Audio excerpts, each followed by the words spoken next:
Um evento aconteceu com o Messias, na qual um guarda vendou os olhos dele e outros guardas se aproximaram. Um chutava o Messias, o outro ria, o outro xingava, o outro esbofeteava, o outro, batia. E no meio daquela situação, um disse assim: vai, tu não é o Messias? Tu não fala de um reino? Tu não é o profeta? Tu não fala de palavras futuras? Fala quem é que tá fazendo tal coisa contigo. E isso me fez refletir a nossa natureza, né? A tamanha crueldade que, se a gente não vigiar, não tomar cuidado, não tiver com a nossa vida no altar, do monstro que a gente se transforma, né? E veja que a atitude de uma pessoa cruel é tão inércia, é tão escura, que o pensamento dele não foi além do que o Messias pregava. Ela ficou estagnada, porque ele achava que vendando o olho do Messias, fazendo aquela chacota com o Messias ia entrar na pilha deles, sendo que o Messias tinha um propósito a seguir. E eu fiquei analisando assim, poxa, meu Deus, que tu me dê força, porque precisa de ter muita fé para servir ao Criador, né? Para estar na fé. Precisa de ter muita fé para fazer um jejum, precisa de ter fé para continuar na palavra, porque isso nós vivemos hoje dentro do nosso convívio familiar, através de parentes, através do cônjuge.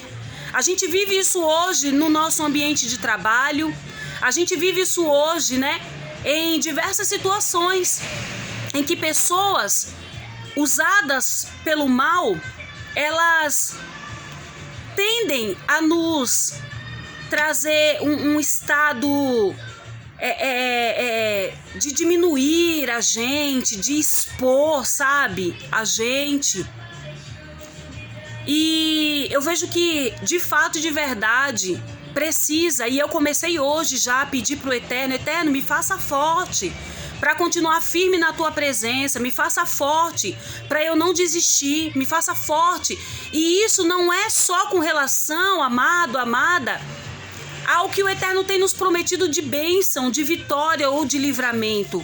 Eu digo isso com relação à nossa vida com Deus. E quando o Messias fala assim, poxa,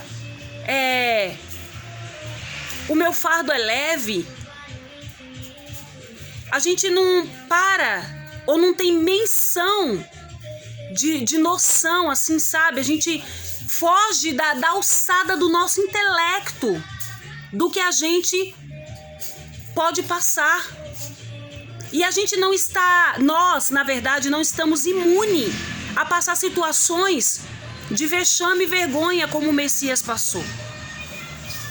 Eu vejo que o Eterno tem permitido, ainda com toda a adulteração da Bíblia ao longo desses anos, desses séculos, né, dessas gerações, chegar até nós palavras que nos despertem, palavras que nos façam refletir.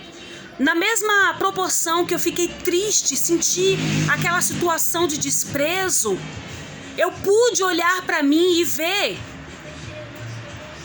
o que está sendo extraído de mim, o que o Eterno está vendo de mim, o que eu estou transparecendo para o mundo, uma vez que eu digo que eu vou na igreja, que eu faço jejum, uma vez que eu evangelizo, uma vez que eu estou aqui, nesse meu canal, falando com você da palavra, né? Compartilhando situações que eu vivi com o Espírito Santo. Eu tenho um costume de falar para todo mundo assim, né? Quem me conhece já ouviu eu falar isso. Quer saber quem eu sou? Pergunte pro meu filho, que é a pessoa que mora comigo. Então ele vai poder dizer se de fato eu sou uma boa mãe, como é os meus cuidados, se eu oro, se eu jejuo. se eu levanto de madrugada, se eu tenho vida com Deus, se as minhas palavras, as minhas atitudes coincidem com o que ele ouve pregar na igreja. E fica para nós, então, uma reflexão hoje para a gente se autoanalisar, né? Onde é que a gente quer chegar e como a gente quer chegar? Porque se a gente quer chegar no reino dos céus, vai ter que ter muita transformação, vai ter que ter muita força, vai ter que ter muita renúncia, sabe? Vai ter que não olhar para o lado, vai ter que lutar bastante. E se a gente se esforçar e conseguir, o que a gente vai ter no final das contas é uma vida satisfatória. A gente vai poder ver que, de fato e de verdade, nossa caminhada, a quem nós escolhemos viver e servir aqui nessa terra, teve um bom resultado. Eu digo isso com relação às coisas do Todo-Poderoso. Então, olhar para mim hoje, diante dessa palavra, me fez desejar ser diferente, observar mais o meu jeito de falar, me manter mais em propósito de jejum,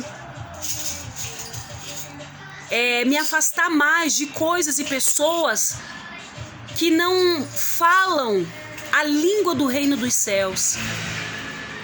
E não, eu não tô falando isso porque eu sou melhor, porque crente abilolado, porque isso. Não, eu tô falando de você guardar a sua cruz, que já é uma cruz pesada, de um fardo maior que não era para ter. Sabe, de você já tá passando suas situações e aí você acabar levando mais fardos em cima da tua cruz que não é da tua alçada, que não faz parte do propósito de Deus contigo, comigo. Olha que desaforo o Messias calado suportou. Será que a gente tem mesmo que validar permanecer no pecado? Será que a gente tem que validar permanecer no erro? Ou será que diante de uma palavra como essa, que abre nossos olhos, que vem de encontro a nos fazer refletir, a mudar nossos passos, nossas palavras, nosso conceito, nosso achismo?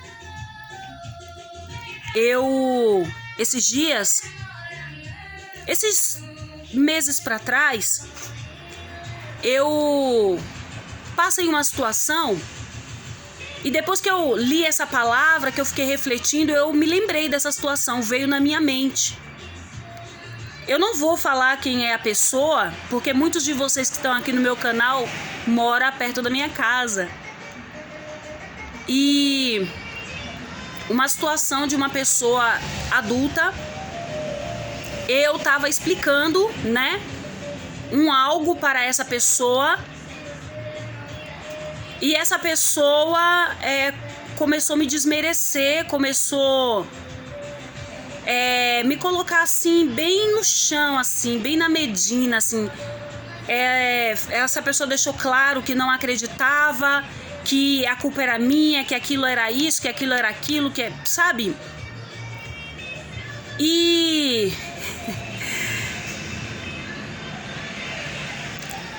bem na hora que essa pessoa se exaltou, começou a falar mais alto, é o rei, né, da cocada, começou a falar mais alto e os vizinhos começaram a sair para fora, porque ficou um som de briga, né? E eu falando, fulano, né? Olha, fulano, tal, e a pessoa gritando e falando. Aí no mesmo momento chegou minha irmã com a minha sobrinha.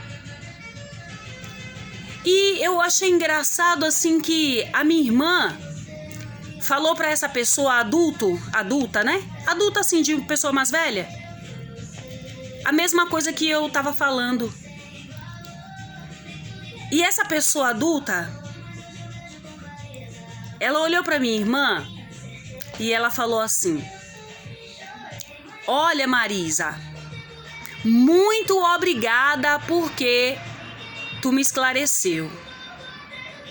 Muito obrigada porque você soube conversar comigo, porque você me falou o que estava acontecendo. Aquilo ali foi de uma afronta. Ficou claríssimo que essa pessoa estava me desmerecendo, que essa pessoa queria mesmo plateia. E eu cheguei perto dessa pessoa, quando essa pessoa se calou, parou de elogiar a minha irmã. Aí eu falei assim: fulano, e dei uma risada.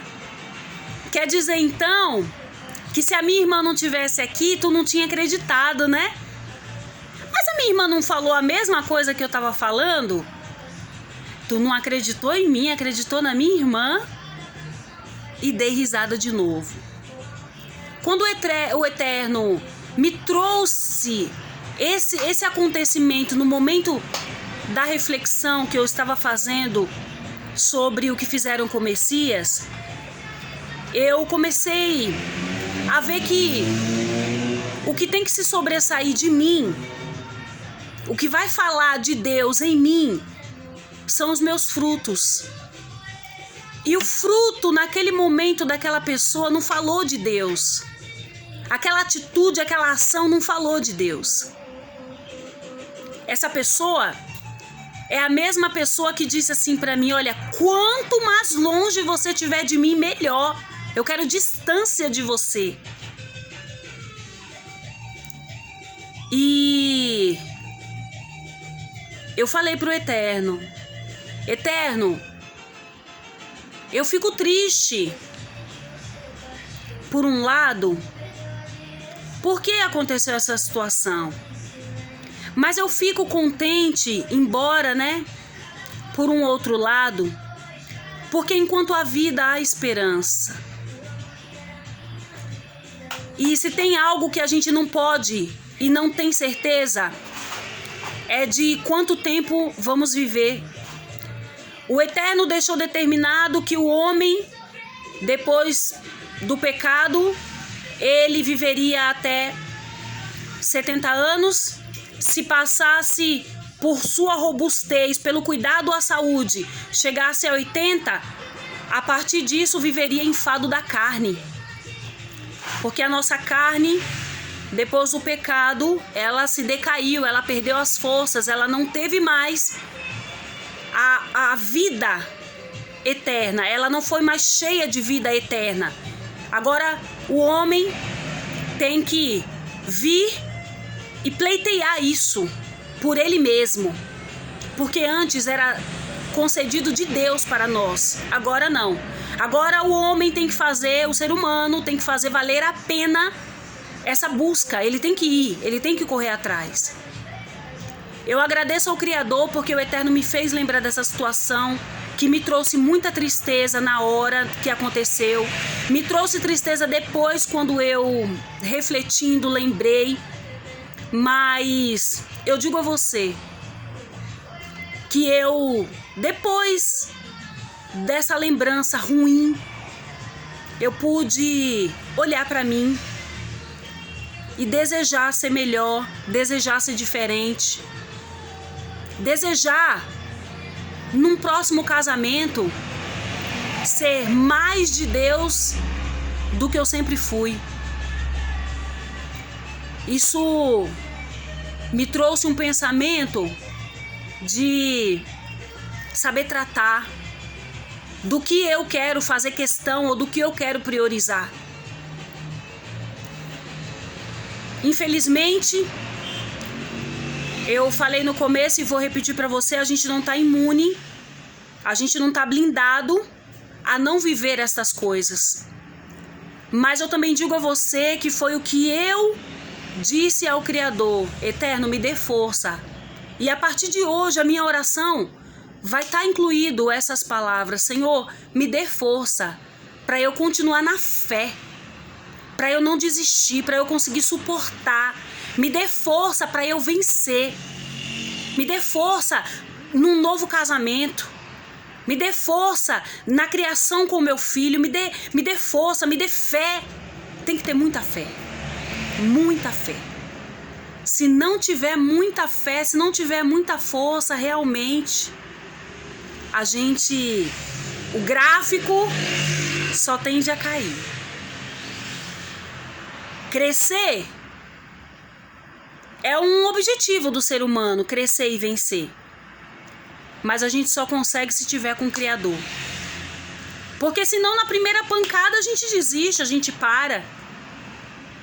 Tá aí uma boa situação pra gente refletir, não é verdade?